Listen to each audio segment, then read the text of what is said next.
All right, welcome back to PTU TV. It's Saturday, and that means tune in for one of my favorite podcasts of the week. Tim Dillon always has the craziest solo rants and views on the world. Not really heavily in the political world myself, but just hearing these takes on controversial figures I love. His take on Pam Bondi today with her being fired as the AG. Interesting. Let's get into it. Pam Bondi. Oh, another soldier down. Pam Bondi was fired as Attorney General. Her reign will be remembered, and history will regard her as a heroine, as a hero, as someone who took no prisoners. Literally, she didn't arrest anyone. And she came in guns a-blazing, and as soon as those guns got in, they stopped blazing. They weren't blazing that much. She will be replaced by Attorney General Todd Blanche. You know him. He's the guy that got Ghislaine Maxwell moved to that cushy prison. So it's all going well. Lovely. The president wrote on Truth Social that Bondi would be transitioning to a much-needed and important new job in the private sector. She's a great American patriot, a loyal friend who faithfully served as my attorney general for over the past year. Pam did a tremendous job overseeing a massive crackdown in crime across our country, with murders plummeting to their lowest level since 1990.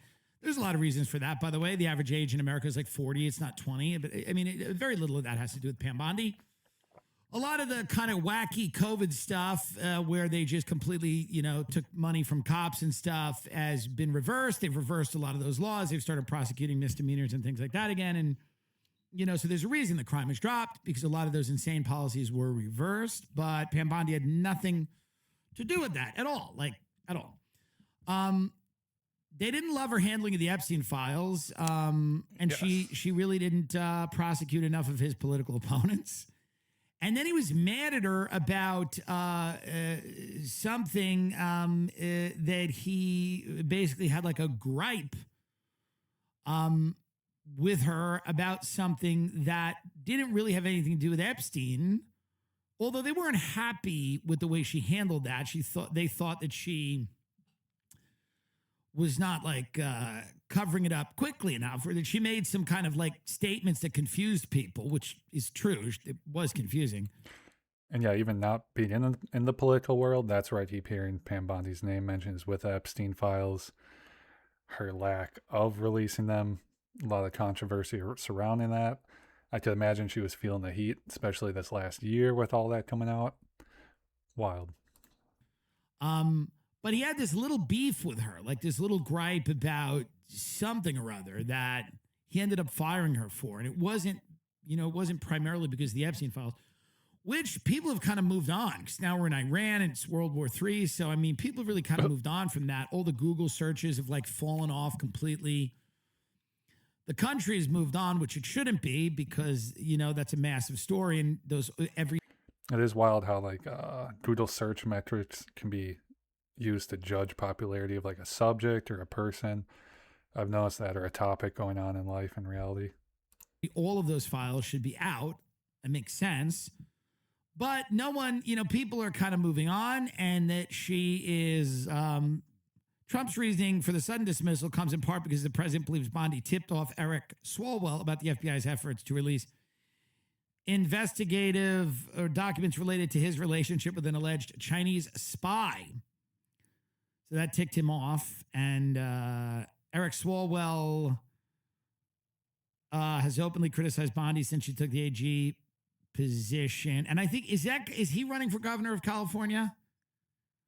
I believe he's running for governor of California, unless I'm completely lost, which I may be, because I just had fake tits strapped onto me, which really does affect the back. He's running for governor of California. And is he a congressman? Maybe a senator? I don't know what he is, but Bondi... He's a congressman. Yeah, he's a congressman. And then Bondi, I guess, tipped him off to Trump, whatever, maybe have had...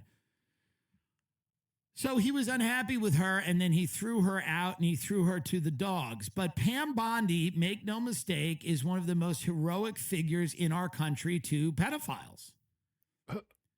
To wealthy and well-connected pedophile. She really will be remembered as someone who did everything she could to protect and insulate them from any type of consequences for their actions.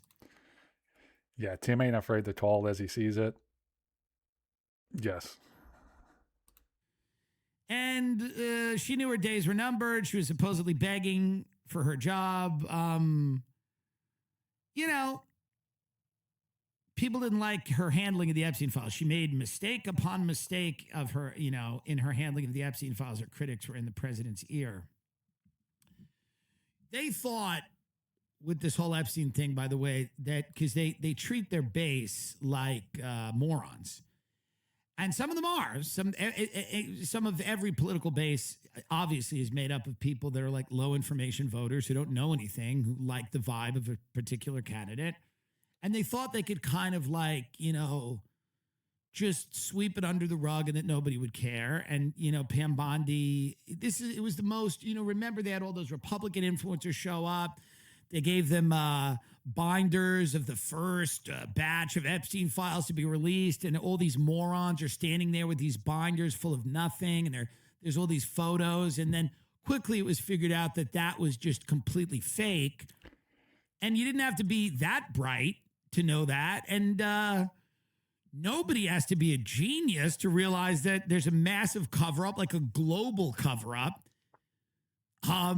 Except the home of the cover-up is here in the United States of America.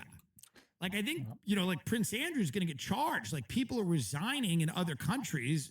They're leaving boards. They might face criminal prosecution.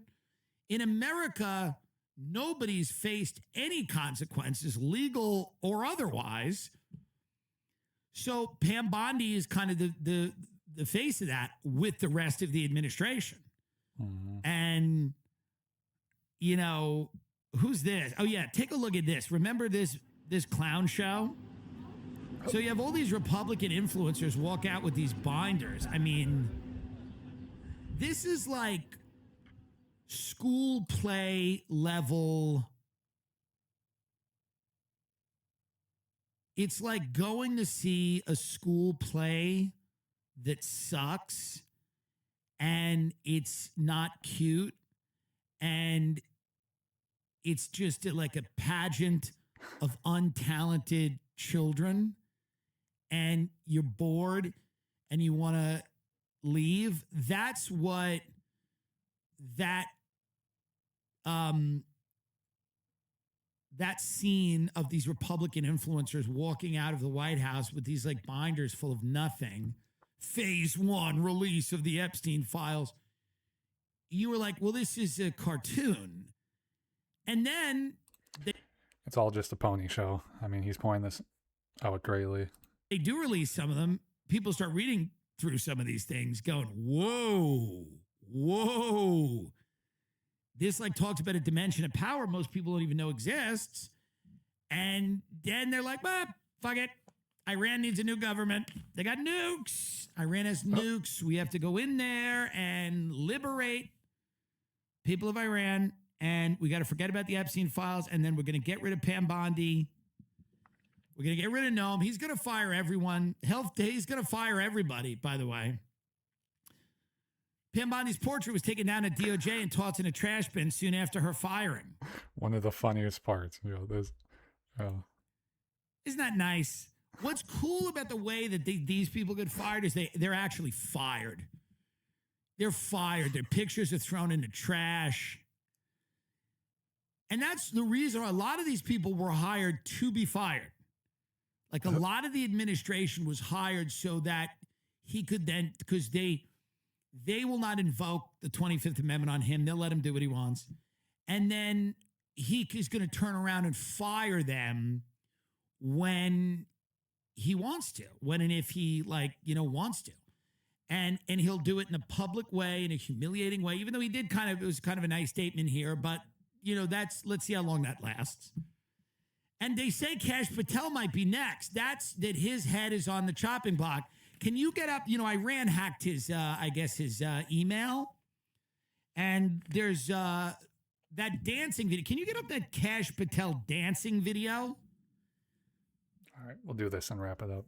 He's next. I'm gonna call that right now, and I could be wrong, but I think Kash Patel's not long for the White House. They're gonna throw him out. He's not long for Washington. I could be wrong, but all of these people are gonna be. By the way, by the midterms, a lot of them will be gone, and they'll all be. Hey, these are the fall guys. We had a bunch of people in there that didn't do the right thing. Kash Patel, everyone, friend of the show. Take a look at this. By the way, not completely untalented. Take a look at the moves. Friend of the show. What is this? Is this some type of ritual? This is the ritual. This is a ritual, by the way. Miriam Adelson is sitting in the corner, and she's judging his dance. Miriam Adelson, and she's holding up a number based on how good he's doing. And the better he does, it'll be start at 4, and then she'll be like 6, then it'll be like 9. This seems like some type of ritual, some humiliation. This is the director of the Federal Bureau of Investigation, by the way. This isn't like an improv comedian, or this isn't like an extra on Reno 911. This is the director of the Federal Bureau of Investigation doing a dance. But by the way, and I believe is that a traditional Indian dance? I think so. It looks like a traditional Indian dance. Let's watch it again, because I actually don't dislike it as a dance. Speed it up. I don't dislike this as a dance. And by the way, it's not nothing, because by the way, I've danced. I was on, Broadway shows, not really Broadway, but whatever, theater, same thing, not really. But I can spin around like that, but it's hard not to get dizzy. And I'm pretty light on my feet, and I can dance. I'll tell you, it's not easy. And seeing his talent for dancing, and I think they saw this video and went, this guy's not going to find out who killed Charlie Kirk. There's no way. Play it again. They're looking at this video. I will never not play this, by the way. Yeah, this guy's not going to figure out who killed Charlie Kirk. Pretty good. He's doing like, yeah, it's not bad. He's acting it out. He's got the butt moving. Not bad at all. So what? All right, we'll wrap it up there, guys. Yeah, if you don't tune into Tim's podcast regularly, he has an awesome comedic take, heavy on the sarcasm, but always a very poignant thoughts come out around him. So yeah, if you haven't already, subscribe to Paint the Universe. Appreciate you. Check around next time.